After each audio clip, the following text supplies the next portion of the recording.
In Dodge City and in the territory on West, there's just one way to handle the killers and the spoilers, and that's with a U.S. Marshal and the smell of gun smoke.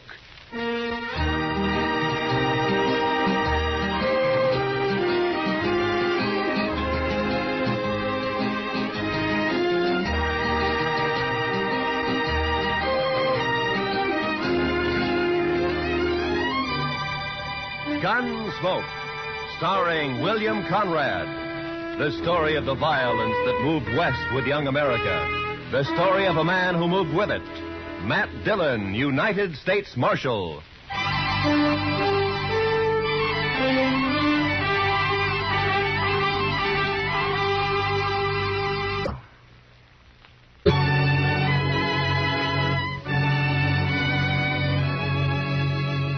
It was over 100 miles back to Dodge, but I figured I could make it easy in a day and a half. I'd been in Hays City as a government witness in a murder trial, and I was anxious to get back. So I rode out of Hays one morning a couple of hours before light. The ground was clear as snow, but it was midwinter, and it was sharp cold. When the day came, there was no sun, only dark gray sky drilled by a high, cold, searching wind. The air was as thin as I could ever remember it being. And behind me in the north lay a great slab of blackness.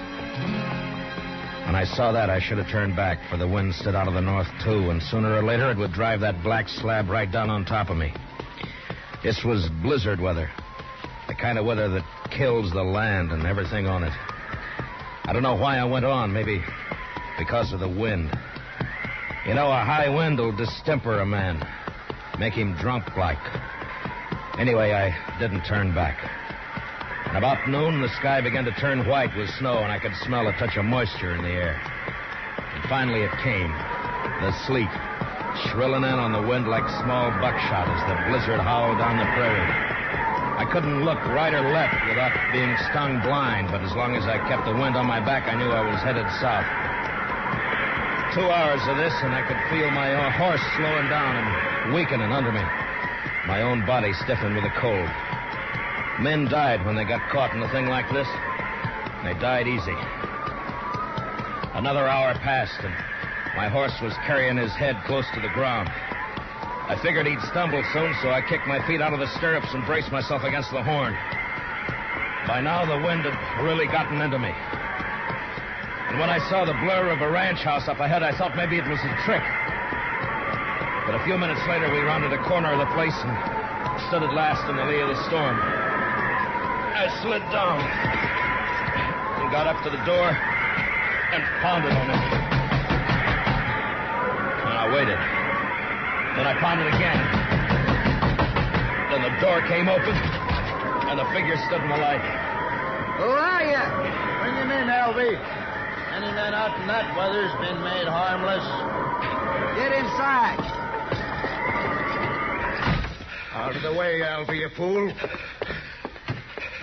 All right, stranger. Hands in the air. High. That's better. Unload him, Alfie.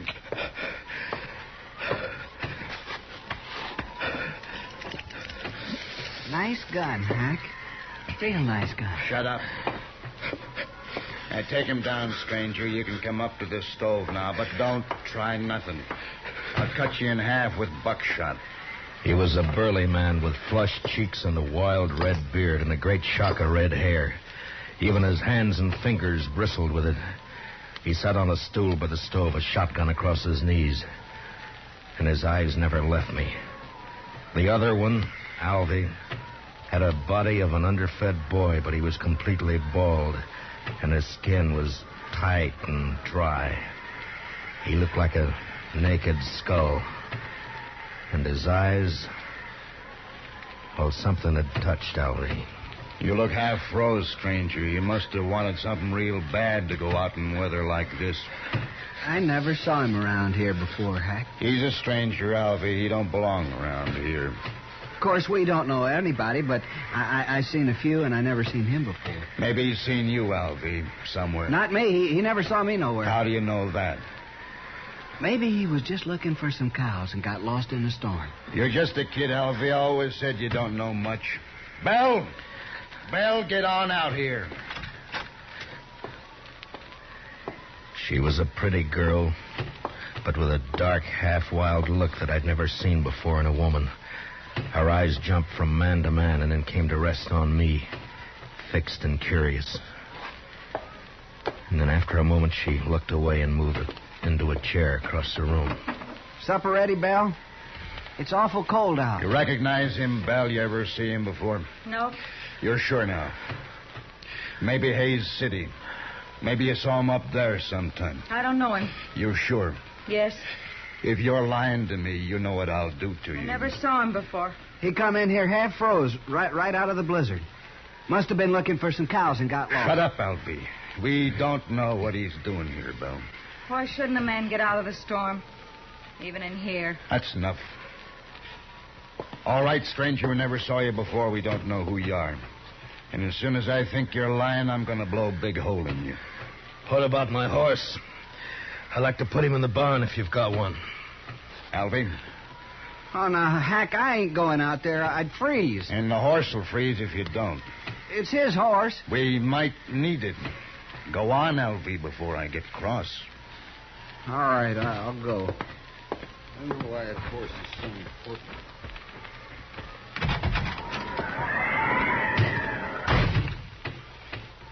Alfie's a good boy. He'll put your horse up. Thank you.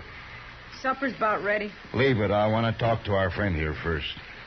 Maybe we won't have to feed him. Potatoes will get mealy. They better not, that's all. I'm right curious about you, mister. I've noticed that. I'll blow your guts all over the wall. You make fun of me. Don't get me mad, mister. I got the shotgun. The meat'll be boiled to shreds if we don't eat soon.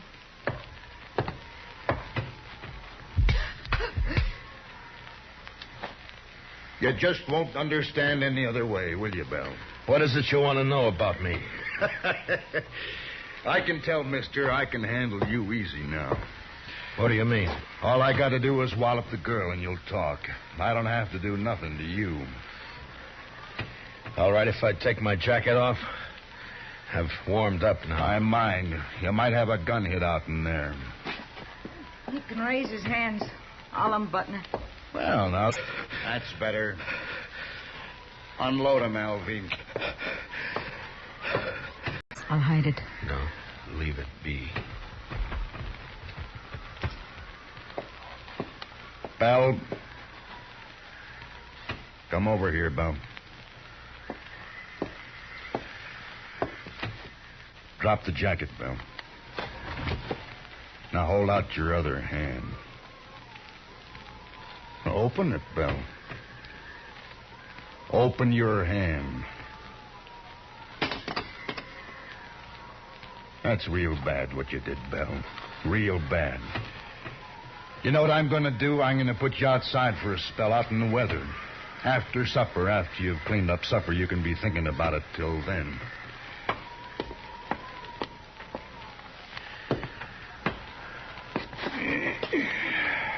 United States Marshal. You're in bad company, Marshal. You shouldn't have come here. Oh? It looks to me like I sort of struck gold coming here. Now, why do you talk like that, Marshal? I still got the shotgun. Let me hit that stove. Seems like it's getting colder and colder. You didn't see any sign of nobody outside, did you, Alvy? What? Who? Somebody might have come along to cover the marshal here, that's all. Marshal? What marshal? Me. I'm a marshal, Alvy. Shoot him, Hack. Shoot him. Shut up and answer me. Was there sign of another horse, footprints, anything like that? Ah, I didn't see nothing. Maybe you didn't look. Would I have walked in here the way I did if I'd been after you people? Maybe your head got muddled with the cold. Where'd you ride from, Marshal? Hayes City. Left there this morning. It was a fool thing to do with a blizzard coming up. Maybe. Or did you think you could get the jump on us easier in a storm? Was that it, Marshal? Yeah. You knew we'd be trying to keep cozy in here. I'm curious, Hack. What are you and Alvy on the run for? Don't you tell him, Hack. I don't trust him at all. Alvy, it'd be mighty dull without you, boy. Don't laugh at me, Hack. Now stop it. I don't like laughing. You know that, Hack. And don't you do it no more. I got ways. Yeah, I seen you and your ways. But don't try 'em on me, Alvy. Maybe I won't. Look, Alvy, now you don't understand. It's all right to tell the marshal about us. He ain't going nowhere. No? No, of course not. We'll kill him, Alvy. We'll kill him and bury him somewhere. Oh, sure. Now, why didn't I think of that? 'Cause I do the thinking for us, Alvy, that's why. Now, what was it you like to know, Marshal? Stop playing games, Hack. Me and Alvy are wanted for murder. Up in Cheyenne, Wyoming. Seems a mite unfair, though. We didn't aim to kill nobody. It just happened that way. We was robbing a bank. Yeah, and a couple of the people there wouldn't do what we told them, so Alvy used his knife on one, but it just made the man holler. You could hear him all over town. And we had to shoot our way out after that. Must have killed 3 or 4 people. I know I killed 2. Worst of it was, Marshal, all we wanted just then was some money. We didn't care about killing anybody. But you know how it is, Marshal, when you're robbing a bank and all. Yeah, sure. No, I don't suppose you do it that. Anyway, we're wanted for murder, and we didn't even get any money. Nary a dollar. So we rode out here and lighted for a spell. I see. What about Belle? And whose place is this, anyway? It's my place, now that Pa's gone. You mean you were living here alone? No. They killed your pa, is that it? Yes. How long ago? I don't know. Maybe a month. Yeah, it's been about a month, hasn't it, Alvy? 35 days. There, you see. Alvy always knows just how long everything's been. No, that's fine. Tell me what you do with him. Who? The old man. Oh, we buried him out back. Couldn't afford a funeral. Could we, Alvy? Hack, we told him that. Now let's shoot him. No, I've been thinking it over. People in Hayes City know he started for Dodge, and when he don't show up, they might come looking for him. But you said we'd bury him, Hack. That's what you said. Yeah, that's right, but we can't bury his horse, too. Not in this ground. It's froze solid. And if we turn the horse loose and they find it and can't find the marshal's body, then they'll suspect something. You're pretty smart, Hack. Too bad you don't know enough to stop killing people. Too bad for you, anyway. Well, what are we going to do, Hack? I'm getting hungry. That supper won't be fit to eat. Shut up. One more word out of you, Bella, and I'll whoop you good. Come on, Hack. I'm really hungry. No, listen to me, Alvy. Now, my idea is to knock the marshal on the head and throw him outside to freeze. Now, he'll keep real good that way. And when the storm breaks, we can carry him off 20 miles or so and dump him on the ground. Look like he got throwed and hit his head and froze. Oh, that's fine, Hack. That's just fine. Then we'll break his horse's leg, make it easier for them to find him. You just don't care about anything, do you, Hack? Just me. Sometimes, Alvy. Sure. Me and Hack are friends, ain't we, Hack? Of course, if it don't want snowing, we'll have to think of something else. Can't leave tracks for them to follow back there. Oh, Hack, ain't we going to kill him now? Well, sure we are, Alvy. I didn't mean that. Let me hit him, huh? You keep the gun on him, and I'll get up behind and hit him. There was a branding iron around here somewhere. I'll hit him with that. Hack, you've sunk pretty far, but I'm sort of wondering just how far. What do you mean? I'm wondering if you're low enough to kill a man before he's been fed. Here it is, Hack. Here, see? I found it. Leave it be, Alvy. We're going to eat first.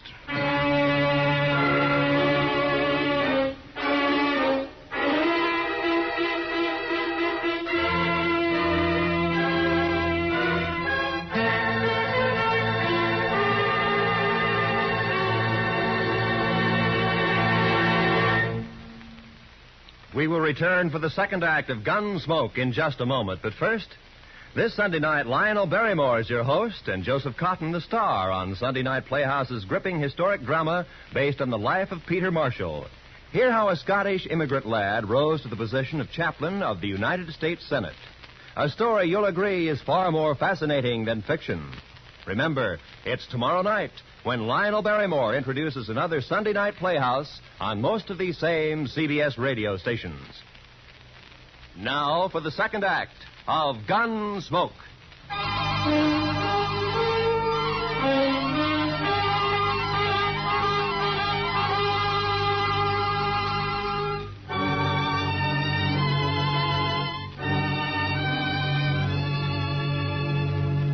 It was only 5 in the afternoon. But the blizzard had darkened the land, and its blackness showed in at the windows. Here and there along the walls of the ranch house, tricklets of snow blew in through the warped timber. In the kitchen, Hank sat directly behind me while I ate. Later changed places with Alvy and fed himself heartily, as though he had nothing at all on his mind.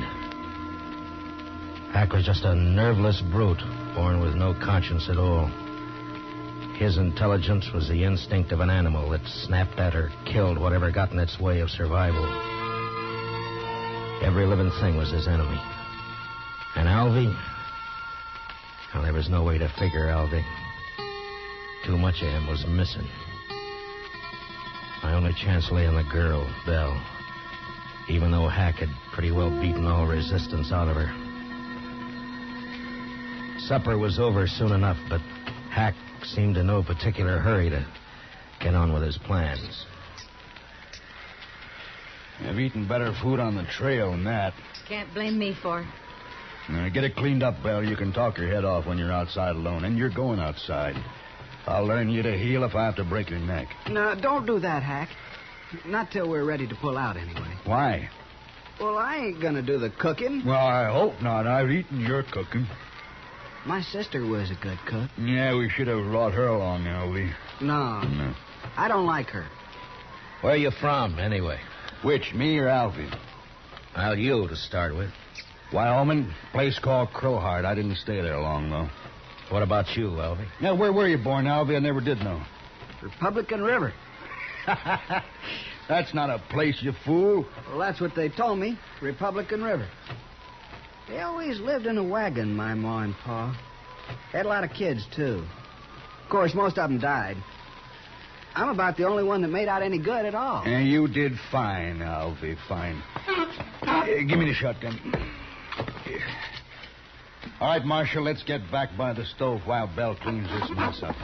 Shall we hit him and throw him out to freeze up now, Hack? Not yet. I want to punish Belle first. You know, someday you're going to get caught without that shotgun, Hack. Somebody's going to tear you apart. That's fair enough, Marshal. Give me a fair chance at you then, huh? Barehanded?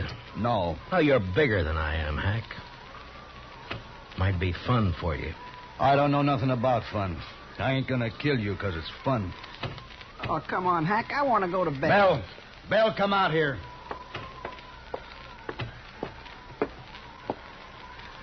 Get outside like I told you. And don't open that door so wide, you'll blow the lamp out.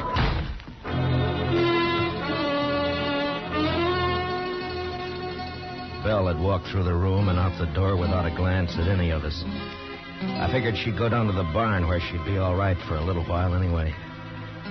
But I knew I'd have to make a move soon. I sure wasn't going to sit there like a fall hog and let Alvy knock me in the head whenever he got ready. But it didn't take much more sense to try to jump Hack in that shotgun and let him blow me all over the place. It was a beggar's choice, and the more I thought about it, the madder I got. Hack, I'm sleepy. I'm going to hit him and go to bed. You can do what you want after, but I ain't staying up all night. Alvy's got his mind made up, Marshal, I can tell. Just what do you call his mind, Hack? I got ways to fix you, Marshal. Never mind, Alvy. Wrap something around that iron, otherwise it won't look like he hit his head on a rock. What difference it makes? Do what I say, Alvy. All right, Hack. Here, I'll use this curtain. Now, keep your eyes on me, Marshal. Alvy moved around behind me and was getting a good grip on his branding iron. I leaned slightly forward in the chair and was tensed and waiting for the split second when my instinct had told me to jump. And then suddenly the door was flung wide open and the wind roared in, almost lifting the room as it came. The lamp flared and then went out as I plunged sideways from the chair. Did you hit him, Albie? Did you hit him? You bloody fool. Don't you try nothing, Marshal. I got some more shells right here. Don't you move now. I crawled across the room and was out the door before Hack could reload. In the snow outside, I stood up and turned to find Belle waiting by the side of the door, a pitchfork in her hand. I couldn't see her face very well in the dark, but I could tell she was shaking with cold. I reached out and took the fork from her and then flattened myself against the wall and waited. I was afraid it was you he shot. That was a smart trick, Belle, throwing the door open that way. He shot Albie, didn't he? Yeah. Good. I think he's found out I'm not in there. What are you going to do? Wait. Marshal. Marshal. I'm going to kill you and the girl both now. I waited, praying he'd come through the door before my hands got too cold to hold the pitchfork. And finally, the barrel of the shotgun appeared, waist high, and began to poke its way around in our direction. It was stupid of him, but a man behind a gun often gets a false sense of power. I let him shove it out 3 or 4 inches, and then I slammed down on it. Then I jumped into the room. Hack tried to club me with a gun, but he missed. And I got in under him with a fork and lifted him off his feet. And he struggled for a moment like a speared fish and then went limp. And I let him fall. One of the prongs had reached his heart.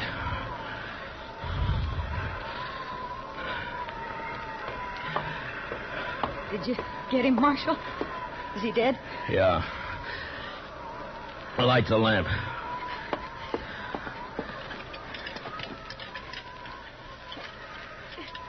I can't do it, Marshal.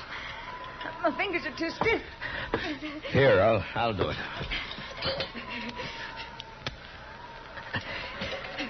There.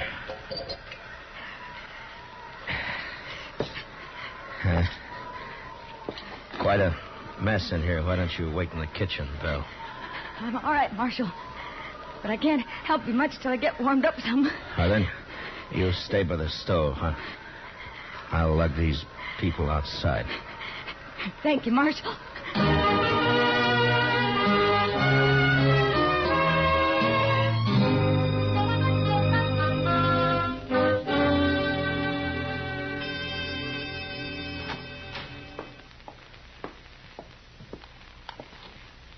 Marshal?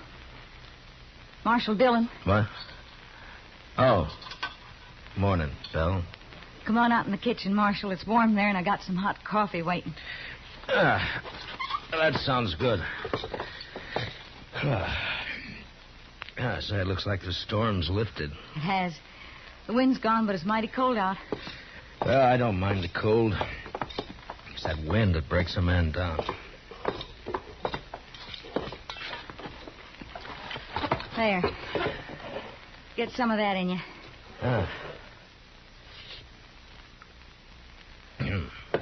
Well, you make mighty good coffee, Belle. Tell me something, Marshal. Hmm? Tell me the truth now. Oh, sure, Belle. What is it? Are you married? I'd make a poor husband, Belle, for any woman. Why? Well, in my profession, it's too chancy. Thank you, Marshal. Thanks for putting it that way. Now, Belle, I didn't mean... Forget it. I'm leaving this place, Marshal. What? As soon as you go, I've packed what I need, and I'm clearing off. Where'll you go? I got 3 horses. I'll ride up to Hayes City and sell them. Then what? I'll buy some pretty clothes, and I'll find a place. Won't be hard after this. I wish I could help you, Belle. You have. Oh, but I mean... I can take care of myself, Marshal. I just want to get away from here, that's all. Sure. I'll stop at the nearest ranch and tell the men to come over here and take care of Hack and Alvy as soon as it warms up. Whatever you like, Marshal. Well, goodbye, Belle. Goodbye, Marshal. Look me up in Hayes City next time you're there. Sure. Sure I will. But, Belle, don't let all this make you bitter. There are a lot of good men in the world. So they say. So long, Marshal.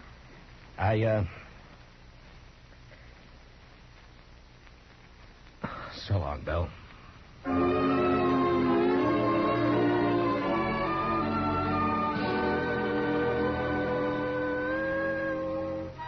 A few minutes later, I'd saddled up and was on the trail to Dodge. The sky was low and a slate gray all over, but there was no wind. The blizzard had gone, leaving the land still and white and bitter cold. There wasn't a sign of life anywhere. It was like riding through a vast tomb. I found myself feeling like a trespasser, as though something had gone wrong. And I wasn't supposed to be there at all.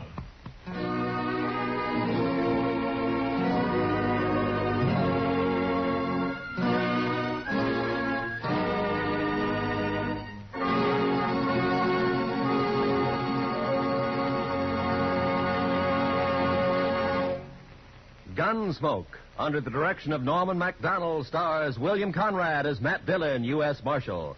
Tonight's story was specially written for Gunsmoke by John Meston, with music composed and conducted by Rex Corey.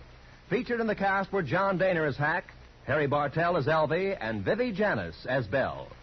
Gunsmoke is heard by our troops overseas through the facilities of the Armed Forces Radio Service.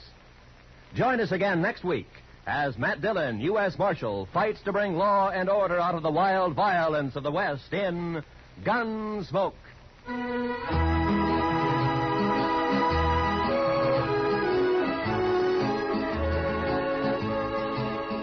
Starts this Monday, a new run for Road of Life, returning to CBS Radio to join the rest of your daytime listening favorites at the Star's address. Road of Life, telling the day-to-day story of surgeon scientist Dr. Jim Brent, will keep your interest at a high point every Monday through Friday on most of these same stations. Remember, starting this coming Monday, Road of Life in its 16th year will be heard again on CBS Radio. Roy Rowan speaking. America now listens to 105 million radio sets and listens most to the CBS Radio Network.